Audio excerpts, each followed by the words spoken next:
당신과 세계의 현재와 미래를 보는 창 워킹 바이블 TV 워킹 바이블 연구소장 송명동 목사입니다. 반갑습니다. 구독, 좋아요, 알람 설정을 누르시면 새 영상을 쉽게 볼 수 있습니다. 아울러 모든 것은 무료임을 알려드립니다. 성경 묵상 큐티 돌아보기, 큐티의 유래, 현재, 미래. 큐티의 유래와 목적을 살펴보겠습니다. 큐티가 시작된 케임브리지 대학교 킹스 칼리지입니다. 1882년 영국 캠브리지 대학의 후퍼와 도르톤이 1학년 때 무디의 전도 집회에서 회심을 하게 됩니다. 그들은 자신들이 그리스도임에도 불구하고 마음과 생활에 세상적인 것에 영향을 받으므로 세속적인 생각과 생활 양식에 꽉 차 있는 것을 발견했고 기도하면서 해결 방법을 찾기 시작했습니다. 그 결과 크리스찬으로서 세속화의 영향을 극복하고 거룩성을 유지하기 위한 방법으로서 날마다 일정한 시간을 성경 읽기와 기도로 보내야 한다고 생각했습니다. 이런 경건의 훈련을 경건의 시간, quiet time이라고 불렀고 후에 이들은 케임브리지 7인으로 불렸습니다. 그들은 경건의 시간을 기억하자라는 슬로건을 외치며 신앙생활을 하도록 격려했습니다. 크리스찬들에게 다음과 같은 서약을 권유했습니다. 나는 하나님의 도우심을 위해 아침 일찍 최소 20분, 가능하면 1시간씩 기도와 성경 연구를 위해 따로 떼어놓고 잠자기 전에도 그런 시간을 갖기로 노력한다.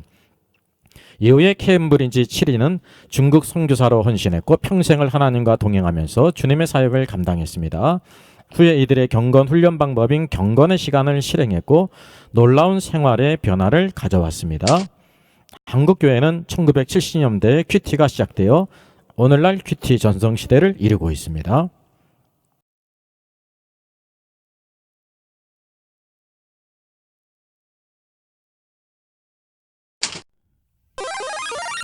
두란노에서 발행하는 생명의 삶 말씀 묵상입니다. 내용 구성은 성경 본문 소개, 본문 해설, 말씀 요약, 두 단락으로 본문을 해설하죠. 기도문을 수록하고 묵상 에세이가 있습니다. 특징, 장점과 단점이라고 하면 아무 부담 없이 읽기만 하게 되어 있습니다. 초신자들에게 아주 적절하죠. 단점은 성경을 직접 스스로 읽고 묵상하는 것이 큐티 훈련인데 생명의 삶은 독자가 읽기만 하면 되도록 편집이 되어 있다는 것입니다. 아주 쉽다는 장점이 동시에 단점이 되기도 합니다.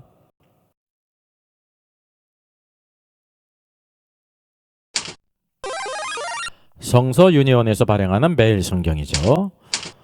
먼저 조용한 시간과 장소를 준비하십시오. 겸손히 주님을 만날 기대를 품고 기도하십시오. 본문의 개요를 먼저 읽으십시오. 본문을 두세 번 읽습니다. 본문의 의미를 곱씹어보고 깊이 생각하십시오. 하나님이 어떤 분인지 어떤 교훈을 주는지 기록하십시오. 적용, 하나님의 뜻과 성품의 기도와 찬송으로 반응하십시오. 교훈이 실천적으로 이어지도록 기억하십시오. 해설이 있습니다. 본문의 예를 돕고 묵상 포인트를 제공하고 있습니다. 기도가 있습니다. 공동체 기도와 열방 기도문으로 기도하도록 안내하고 있습니다. 특징은 역사가 가장 오래된 큐티 책이면서 공헌이 많죠. 그리고 하나님은 어떤 분이신가, 내게 주시는 교훈은 무엇인가 라는 고정 틀 안에서 성경을 다룬다는 좀 아쉬움이 있습니다. 국제제자훈련에서 발행하는 날마다 솟는 샘물입니다. 내용 구성은 성경 본문과 관찰 질문 제시가 있고 연구와 묵상을 위한 질문 제시가 있습니다. 느낀 점도 질문 제시를 하죠. 결단과 적용에 대한 질문 제시도 합니다. 길잡이가 해설글이 있습니다. 기도 제목 3가지를 제시합니다. 골방기도, 중보기도, 열방기도, 큐티를 나누게 됩니다. 특징은 뭐냐면 각 단계마다 질문을 제시하여 생각하도록 하고 있습니다. 다른 큐티 책과 크게 다르지 않은 형식의 큐티. 조지 밀러식 스페이스 큐티 묵상의 방법을 소개해드리겠습니다.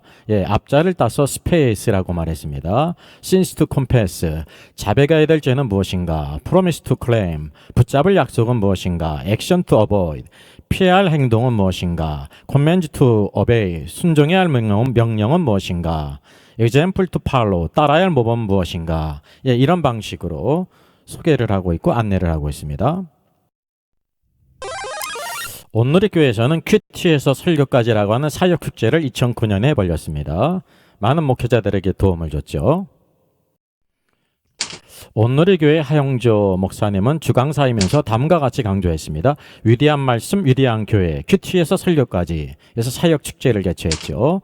큐티로 돌아가야 한다고 주장했습니다. 설교의 깊이는 큐티의 깊이다. 설교를 하기 위해서 먼저 큐티하는 습관을 길러야 한다. 설교는 화려한데 은혜가 없는 이유는 그 속에 깊은 묵상이 없기 때문이다. 깊은 큐티는 하루아침에 이루어지지 않는다. 목회 설교는 강해 설교고 강해 설교의 핵심은 큐티이다. 오늘의 교회를 24년간 사역한 결과 결론은 큐티로 돌아가야 한다 하면서 큐티를 강조했습니다. 우리들 교회 김양자 목사께서도 큐티에 아주 강조하고 있는 분입니다. 큐티의 정의를 다음과 같이 했습니다. 콰이어 타임의 약자인 큐티가 성경 묵상의 대명사로 불리고 있는 이 시대에 큐티의 진정한 제목을 붙이고자 한다면 성경을 구속사적으로 차례대로 읽어가는 운동이라고 할 수 있습니다. 날마다 촉촉이 적셔주는 이슬비, 이것이 날마다의 성경 묵상이 아닌가 생각합니다. 그래서 이렇게 말씀을 묵상하다 보면 성경 공부나 통독으로 안 되던 성경에 꿰뚫어지는 축복을 누리게 된다고 말했습니다. 큐티를 목회에 접목한 세미나를 열었습니다. 일명 목욕탕 큐티 목회 세미나라고 했죠. 이런 일들을 통해서 많은 목회자들에게 도움을 주고자 했습니다.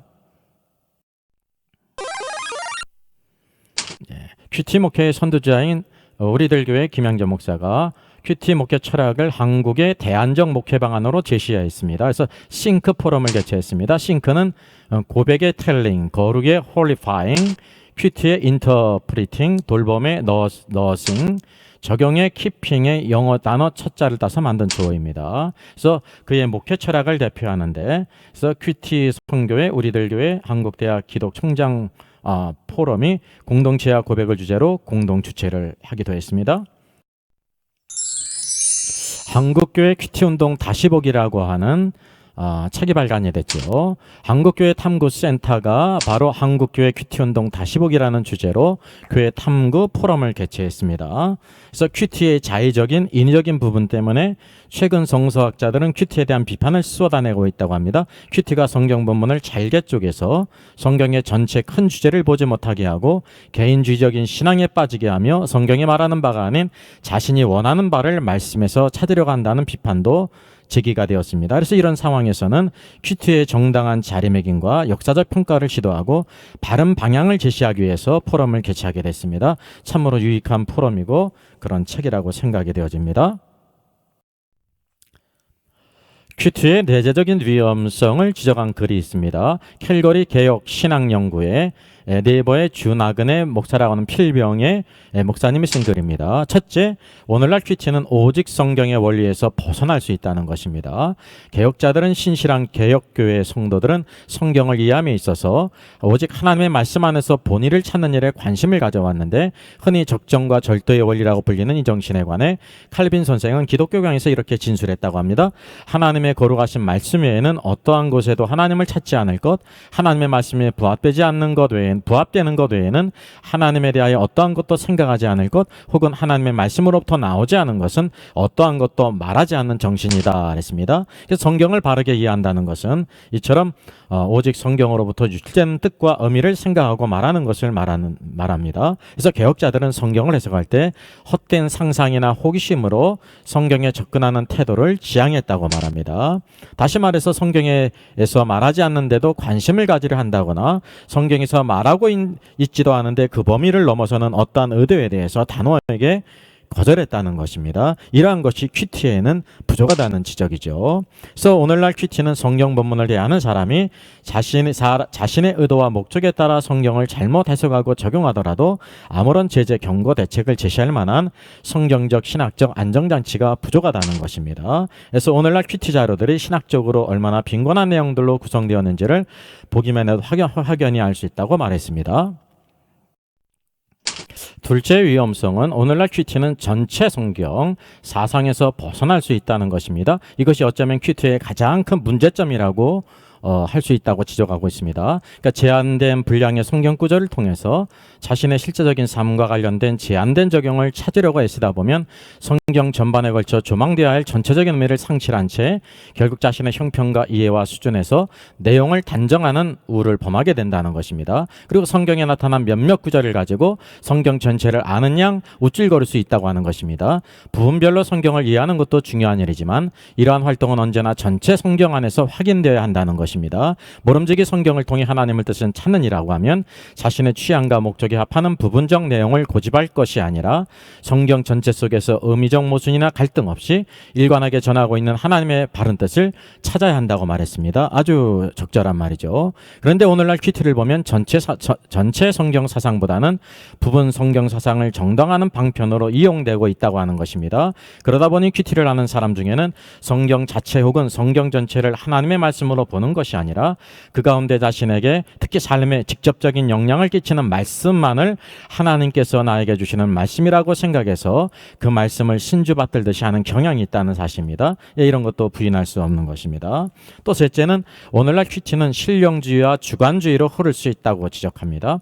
성경의 절대성과 객관성은 올바른 성경 해석에 있어서 가장 중요한 기초이며 권위입니다. 성경이 정말 절대적이고 객관적인 진리가 아니라면 성경은 한낱 이방 종교의 경전에 불과할 것이라는 것입니다. 그래서 개혁자들과 개혁교회 성도들은 성경의 절대성과 객관성을 근거로 한 성경 해석의 정당성을 확보하기 위해서 늘 애를 썼다고 말하고 있습니다. 바로 이러한 지적들은 참으로 합당하고 우리에게 유익할 것이라고 생각됩니다. 분당 우리 교회에서 매일 성경 퀴티에 대한 세미나를 하는데 수많은 퀴티 책과 수많은 방법론이 나온 원인이 무엇인가를 말하고 있습니다. 그 중에 정답이 있을까요? 없어요. 왜 이렇게 수많은 방법론들, 수많은 책들이 나온지 아세요? 정답이 없기 때문이라는 사실. 이것이 바로 바른 현실에 대한 직시입니다. 그리고 이어서 지적합니다. 퀴티책 가운데 제일 좋다는 것이 없는 이유가 무엇이냐? 이게 정석이 아직 안 나왔다는 뜻이라고 말하고 있습니다. 이것이 바로 오늘날 퀴티의 많은 유용성에도 불구하고 가지고 있는 약점과 문제성에 대한 것을 직시한 것이라고 생각이 되어집니다. 퀴티의 현재 바라보기와 미래. 그럼 퀴티는 크리스찬에게 있어도 되고 없어도 무방한 것일까요? 1번 쉬워 확실하다, 2번 글쎄, 3번 네버. 네버입니다. 아닙니다. 결코 아닙니다. 퀴티가 가져온 크고 작은 아름다운 열매가 많이 있습니다. 퀴티의 약점과 부작용이 있다. 1번 쉬워 그렇다, 2번 웰, 3번 네버 결코 아니다. 있습니다. 그것을 아는 것이 중요하죠. 그렇다면 퀴티를 버려야 할 것인가? 1번 쉬워 버려야 된다. 2번 웰 글쎄, 4번 네버 결코 아니다. 결코 아닙니다. 퀴티가 시작된 이후 몇 년이 흘렀습니까? 1번 10년, 2번 30년, 3번 100년. 100년 이상입니다. 1882년 퀴티가 시작되어 138년이 지난 오늘까지 거의 대동소이한 방식으로 왔다는 것은 어떤 의미일까요? 1번 퀴티를 만든 사람의 문제이다. 2번 발전 계승하지 못한 우리의 문제다. 2번입니다. 이것은 우리의 문제입니다. 그럼 퀴티라는 그물에 찢어진 곳이 있다면 어떻게 해야 되겠습니까? 1번 버려야 한다. 2번 쓰던 대로 쓰면 된다. 3번 수리해서 쓰면 된다. 수리해서 쓰면 됩니다.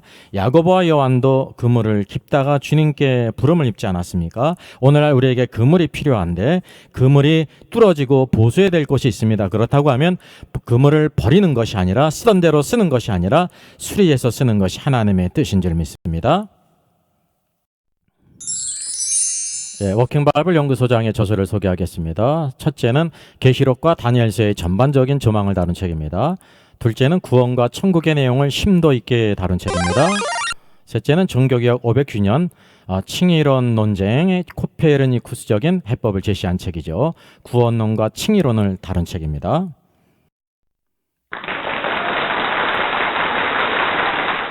수고하셨습니다. 구독, 좋아요, 알람 설정을 누르시면 새 영상을 쉽게 시청할 수 있습니다. 아울러 모두 무료임을 알려드립니다. 감사합니다.